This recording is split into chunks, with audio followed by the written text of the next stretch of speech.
शासकीय महाविद्यालयातून उत्तीर्ण झालेल्या शस्त्रक्रिया तंत्रज्ञांची संख्या सरासरी 5,000 इतकी असून शस्त्रक्रियाकरता शस्त्रक्रियागृह रुग्ण सेवे करतात, परंतु शस्त्रक्रियागृहातील अत्यंत महत्त्वाचा घटक म्हणजे शस्त्रक्रिया तंत्रज्ञ या पदाची पदभरती करण्यात आलेली नाही। या जागा लवकर भराव्या अशा मागणीचे पत्र विरोधी पक्षनेते अंबादास दानवे यांना देण्यात आले।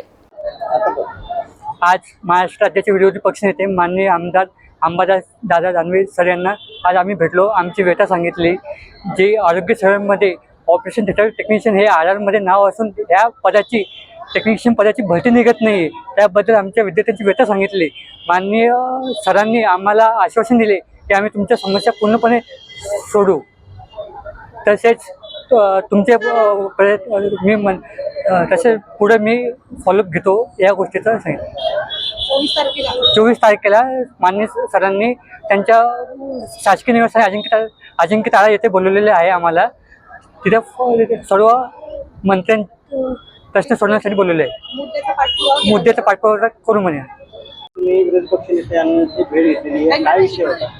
नमस्कार, मी GMC गव्हर्नमेंट मेडिकल कॉलेजची विद्यार्थिनी आहे। आमचा सगळ्यांचा बॅच आहे। मी OT ऑपरेशन थिएटर टेक्निशियन याचं शिक्षण कंप्लीट केलंय, पण आमच्या जागा पदभरती ह्या कुठेही महाराष्ट्रामध्ये कुठेच नाहीयेत। गव्हर्नमेंट जॉब हा आमचा मुद्दा होता महत्त्वाचा, की आमच्या पदभरती केल्या पाहिजे। म्हणजे गव्हर्नमेंटच्या प्रत्येक कॉलेजमध्ये आमचा कोर्स आहे, पण पदभरती हा विषय कुठेच नाहीये।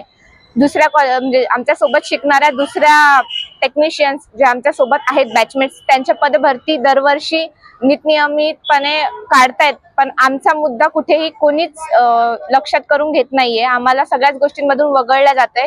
त्यानुसार कॉलेजच्या फीस हे दरवर्षी खूप जास्त प्रमाणात घेतल्या जातात, बट त्यानुसार आम्हाला पदभरती म्हणजे काहीच नाहीये, कुठेही व्हॅल्यू दिली जात नाहीये।